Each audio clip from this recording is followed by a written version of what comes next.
Hey, brand builder, Rory Vaden here. Thank you so much for tuning in to listen to this interview. We are so excited to bring you this information and wanted to let you know that, hey, there's no sales pitch coming from anything that we do. This is all our value add to you and the community. However, if you are somebody who is looking for specific strategies on how to build and monetize your personal brand, we would love to talk to you. And we offer a free call to everyone that's interested in getting to know us and is willing to give us a chance to get to know them and share a little bit about what we do. So if you're interested in taking us up on a free strategy call, you can do that at brandbuildersgroup.com/summit call. brandbuildersgroup.com/summit call. Hope to talk to you soon. On with the show. It is a happy day for you because you are going to meet one of the coolest people ever. Her name is Susie Moore.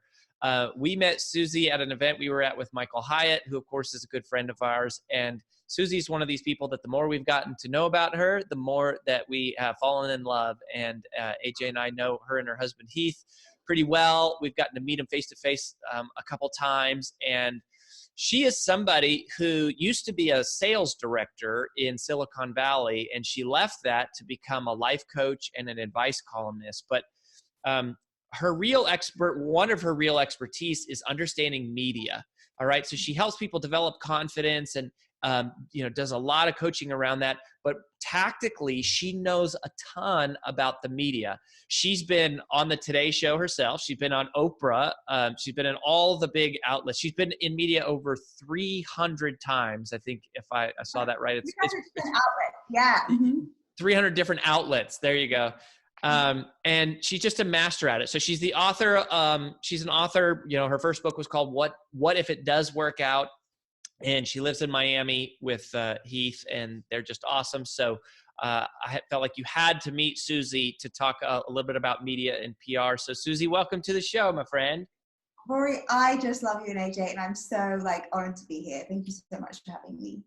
Yeah. So I think of, I remember when we did our first book launch, we hired a publicist and we did a tour bus, and we went around the country and we did all this formal media. And it was in my mind, it was just like this one-time event. Mm-hmm. And yet you help people stay in the news all the time and just kind of get understanding how to use media to drive their business. So I guess my first question is just sort of what do you think are the misconceptions that people have about PR in media in general? And specifically, I'm talking about, for our audience, it's mostly either authors or speakers or executives who are, trying to promote a cause or a book or a movement or some type. Yes. I mean, I think there are a few misconceptions. A couple of the real big ones are that you have to have, fancy connections, that you have to have some type of training or, foot in the door with somebody or something, that you need a publicist, that this isn't something that you can do yourself. I think, the media can be a little bit intimidating. We don't know where to begin. Sometimes you think we have to be a real expert, and certainly as authors and entrepreneurs, we already are experts in our field. But sometimes I think it can be a bit intimidating. You think that you still need to kind of wait, or you need somebody to help you do it, and that it's just not accessible. And really the opposite is true. Editors need content. You are being generous when you are pitching yourself. A couple of my editors need 15 pieces live per day on their website. Yeah, I mean, they need a lot of content, fresh content daily. So they also want to hear from you, the talent. I mean, there's certainly a place for publicists because doing DIY media isn't for everybody, especially at a business level. But I know, having a lot of editors as friends now, that they want to hear from the talent, which is just regular people like you and me with regular stories. And when you're saying hear from them, you're saying it's not a hit to your credibility to reach out yourself versus having someone on your behalf do it. It's the opposite, right? It's actually having a real human, right? A real personal person, a person with a human story, reaching out directly, wanting to connect directly, wanting to just kind of speak from the heart. I mean, the best stories, the best media messages are just these real stories, right? Human beings, like what it is that we have to say, what we've experienced, what it is that we've learned that we have to share. Hearing from the source is preferred in most cases. Interesting. Yeah, I Mhm. think that is I think, so that is a misconception for sure, is like, I got to have a publicist just even to be credible. Now, Oh. and so I hear you saying, so it's not that. Where do you find these people? Because you go, okay, let's say you are going to DIY, and you know, some of our clients have pretty big operations, and they, you know, they're probably going to have someone, but a lot of our clients are newer and they're just getting started, and they need a few media appearances to like build some of that credibility. But I don't think I think you're right. It seems daunting. It feels overwhelming. It's like, why would anybody reach out, listen to me? And I don't even know where to start. So like, where do you go find these people? I mean, it's an interesting question, right? Because like the daunting factor just puts people off in the beginning, right? It's like, I just won't bother, right? You know, I do need, you know, some help with this. Whereas people are just humans; they're accessible everywhere. Like when you think about how do you find anybody's info anyway, right? Twitter is still known as a writer's platform. If you go to any like large media outlet, there's often a contact with us page. If you even look at any magazine, first name, last name is listed. Finding contact information. I mean, I was speaking to an editor recently, and I'm like, is it okay if I give a couple of my friends your email address? And she's like, if they had 5 seconds and a Google account, they could find it. Like, editors want to be available too. They want to be found by people, like, again, just like you and me. And I even have a couple of editor friends, Rory, who say, you know, if I get publicist emails, I just delete them. You know, so Wow.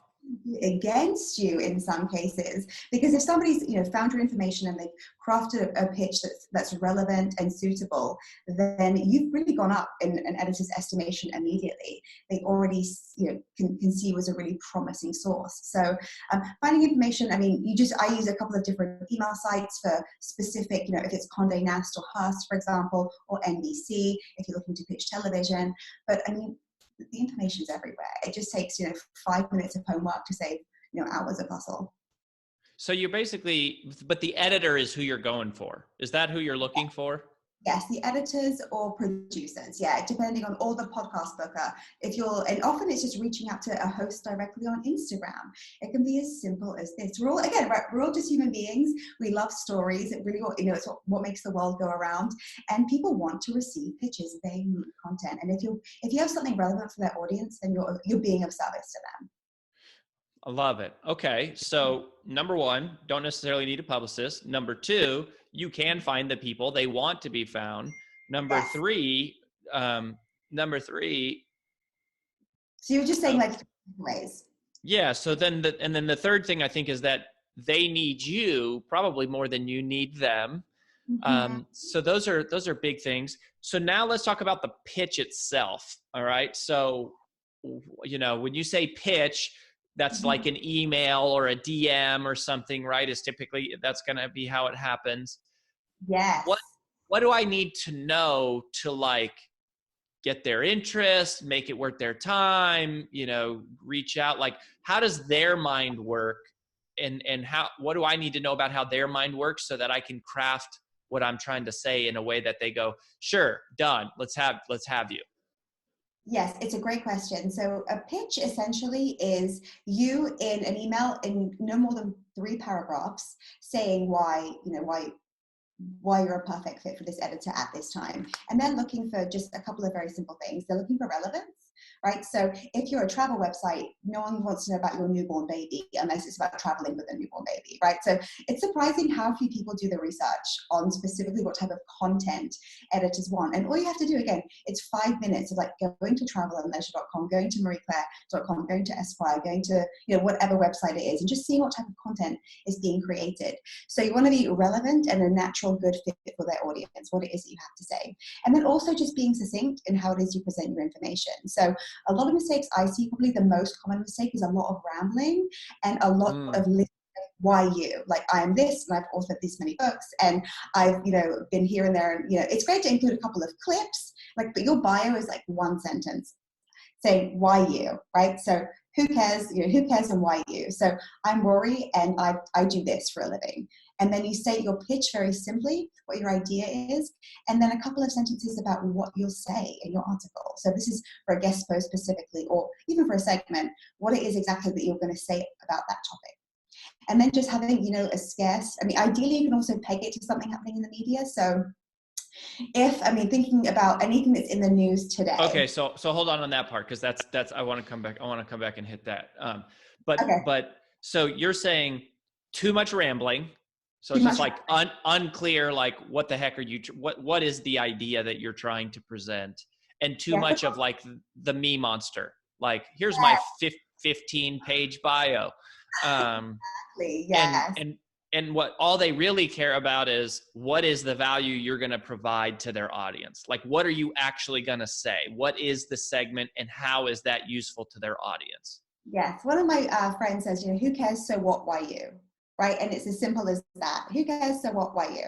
And it's like, so put simply who you are. We don't need to know much, right? And some people will just really go into detail that isn't necessary. What is it that you want to share that's of value to readers or viewers? And then how are you going to share it? Like, what's your idea? Give us a little bit of context. And for context for this conversation, Rory, some editors get 100 pictures a day. So it's just simply a time thing, scrolling. You don't really want someone to scroll. Like, you want to just all the meat there. And that's it. Subject line, timely pitch idea. Keep it really simple. I think some people, again, overcomplicate all of this. I swear, Rory, like life and business can be easier. We're the ones who make it hard. We're the ones who create all these roadblocks and this illusion of, something has to be really challenging. It's not. Again, editors are just humans, just like us. They want to hear good ideas. You're being generous when you're sharing them. And they just want to hear them, shared in the most simple way, like we all do. Right. Yeah. And I think that was a big shift for me, which is so much of fear is always like self-centered, like, am I good enough? Are they going to want me? And so you spew all this stuff about you. And it's like, they don't care about you, not in a mean way. What they care about is their audience. And it's like, if you can show that you know what their audience needs and you know what they put out to their audience, and you can just sort of share, hey, here's something I could do for your audience, then they're going to be like, okay, great. I'll take a look. Like this could be legit. Yes, absolutely. And if you want a couple of pro tips for real brownie points with brownie points, right? Because we all want to get a yes, right? Rejection is very natural and it will certainly be part of the pitching process. But a couple of things that you can do that kind of really go a long way, again, because editors and producers are human, just like us, is to do a bit of, often editors to are staff writers and they do interviews or they write their own pieces. So if you can say, I love the piece that you wrote on maybe visiting Rome, or turmeric lattes, like whatever the piece is based on wherever you're pitching, to share that you've read their work. As a human, we all want to be acknowledged, right? If somebody liked our work and they connected with it, just hey, I loved your piece on one sentence. And butter them up. And if you have a British accent, it helps. It helps because if you have an accent, they like that too. If you're talking to them on the phone. No, but that's so true. That it boggles my mind when people will reach out to me for my podcast and they're like, we can come talk about customer service or something crazy. And it's like, I'm dealing with authors and speakers. It's like, clearly you haven't listened to the opening 30 seconds of one episode ever. Like, it's very obvious who our audience is if you literally take like a second to know. Now I have I've done other podcasts in the past and stuff where it's like, okay, yeah, this would be a fit for that, but not for this. And I think that does go a long way. It's not even buttering up. It's just showing them like you care enough to take a second to figure out what they're about. Yes, exactly. And I always say, I think I already said it, but it bears repeating, like a couple of minutes of homework saves hours past. I feel like my pitches aren't being received. It's like, well, what like 30 minutes of research have you done in order to send 10, 15 pitches? It doesn't take much, Rory, right? But this thing does go a long way, this research. And then the second thing you can do for brownie points and, you'll be far more likely to get a yes, is to, peg your pitch to anything just really timely or even to anything already kind of trending on their site. So maybe you have a different point of view. Maybe you have an extension of information. If you saw a piece on, great public speakers do this. Wow, is there something missing? Do you disagree with that? Like, so again, just shows that you're kind of engaging and you're aware of what's hot. And then also, I mean, we're all just, SEO, addicts here. And we want, if something's happening in the news, we want to have an opinion. And so if you even have, I mean, all of my content is evergreen, but I'll pitch it to certain things in the news whenever I can, which is actually, again, pretty simple to do. I mean, one success story we had was when there's a woman who in our group who does breath work. So like calming, breathing, she does some Reiki and other things. But she was like, my pictures aren't being accepted. And then her first picture was accepted because instead of, how to breathe to relax, simple technique, it was how Meghan Markle should breathe on the way to the chapel to marry Harry. Like, how should she be breathing? And it was on the day of the day of their wedding or the day after. So you can just see how it's the same content, but if you kind of peg it to something, then it just makes it really timely and relevant. Yeah, I mean, it's just like, and that is also the work, like the work that people don't want to do is they don't want to research, they don't want to understand anything about the medium. And then the work is going, how do I apply my expertise to something happening in the news? It's the same 5 tips you've taught your entire career. It's just connecting it to something that's going on in the news that makes it worthy of dropping it into their news cycle. Yeah. I think that's so powerful, and it's so important. I And mean, it's yeah. You're just dressing up. It's like lipstick on a pig kind of thing too. You're redress. It's just a new wrapper. It's the same candy bar. It's a new wrapper, basically. Which is a very exciting wrapper, but it's exactly the same. You add a couple of bridging sentences, a one sentence intro that's different, and a couple of kind of like bridging sentences in the piece to connect it to the timely relevant thing. The way that I kind of explain it is just say you're going on a long trip and you're driving like a janky car, right? And it's like, but you're used to it and you're like, I'll just keep driving my janky car. If you just pulled up at an airport and like took a little break and just got on a plane, which involves you just doing something different, you would then just arrive at your destination very, very quickly. But most people just stay in their janky car doing their janky pictures and they're confused as to why they're not getting anywhere quickly. So it takes a bit of a change, but it's so worth it. I mean, it's pretty amazing how it can just transform your success. Yeah. So, okay. The last little part I want to talk to you about is the money. Okay. So like, how does this, cause this takes a lot of time. I mean, even if it's a few minutes, but if you're doing, several things a week and then you're going back and forth, even if you get accepted, it's like, hey, you need to edit it, blah, blah, blah, blah, blah. There can be a lot of time here. Mm-hmm. Does this convert to money? Like, or how do you make it convert to money? Like, cause I've had, I've been on TV shows where we'll see it'll sell 1,000 books like that. Mm-hmm. I've been on other TV shows where there's like, nothing has, it doesn't apparently move the needle at all. So are there certain outlets that you like more than others? Are there certain, ways to do this to actually make it move your business forward? Yeah, it's a great question. Not all media is created equal. I mean, absolutely not. And it's kind of surprising what gets results over what you might assume versus actually what will drive a media feature to actually make, put money in the bank.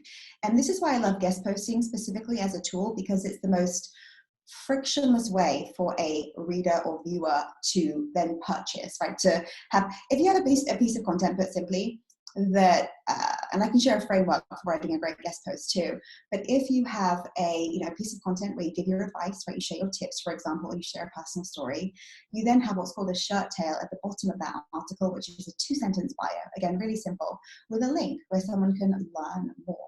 So for example, just say, you're a sleep expert and you give advice on maybe business travel or sleeping if you have a child, like a newborn, wherever your piece, it'll be placed wherever it's suitable. And then if someone's like, Rory's a sleep expert who helps new moms get 8 hours after 3 months of after your baby reaches the 3-month mark, and then you download this, see my quick free training.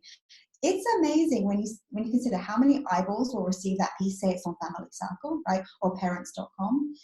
Then the people who read it will then click through, and to them, you are Family Circle, you are Parenting Magazine. Your trust factor is already like massively established, which really shortens your sales cycle.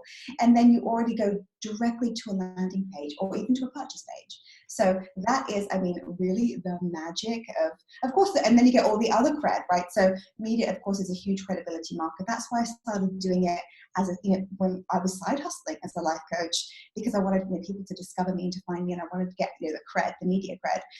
But then I started realizing just how you can just monetize these eyeballs by just giving them a flavor of your article and then an opportunity to work more deeply with you, which you just make completely visible and available. And editors support that. They don't care what happens. They just want them to like the piece and to share it and to comment. But that's specifically why I like guest posting. And then you're saying because the idea is like, if you watch a TV segment, you might be in your kitchen or whatever, but if you're reading, like you got to remember their name or a URL or something. Yeah, but if I'm reading a blog or an article and then it just says, learn more about Rory or learn more about Susie, you just click right there and they're off and they're into your, relationship engine, as we call it. That's right. And another like golden point here is you can, instead of even making it about you can say, Rory helps new moms, or this helps. And then you say about who it is that you serve. And that often just be like, is that me? And then it's pretty awesome how many just views, clicks, new subscribers, purchases. I mean, depending on how your back end is set up, it can, it certainly leads to money in the bank. It still does for me for old pieces. Like they're just out there in the ether in circulation forever. So that's direct money in the bank, right? You see an immediate payoff once a piece goes live. But then also, but then they're also indirect, right? You can get speaking opportunities. I've got both my book deals from articles, being discovered that way. You can get brand deals. I mean, there are so many, once you put yourself out there and you become confidently more visible, it's like you could almost say, universe, I'm here, right? Come and get me. You kind of take that step, and then you're out there, and then people can, it's how they discover you. Love it, love it, love it. These are so many big mind shifts of just how all of this works. It's where should people go? Okay, all right. So give me, Susie. I want your, what did you call it? A short tail? Yes, a shirt tail, because it looks like the tail. Oh, a shirt tail. That's an inappropriate American interpretation. It's a shirt tail. Or like a byline, or it's like a micro buy or whatever. It's just so anyways, so where should our fans and followers who are wanting to get more media, where should they go to learn more about you?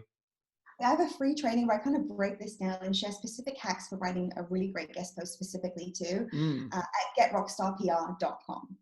That's where you can go. Getrockstarpr.com. Yes. Yeah, that's what I want. I want rockstar PR.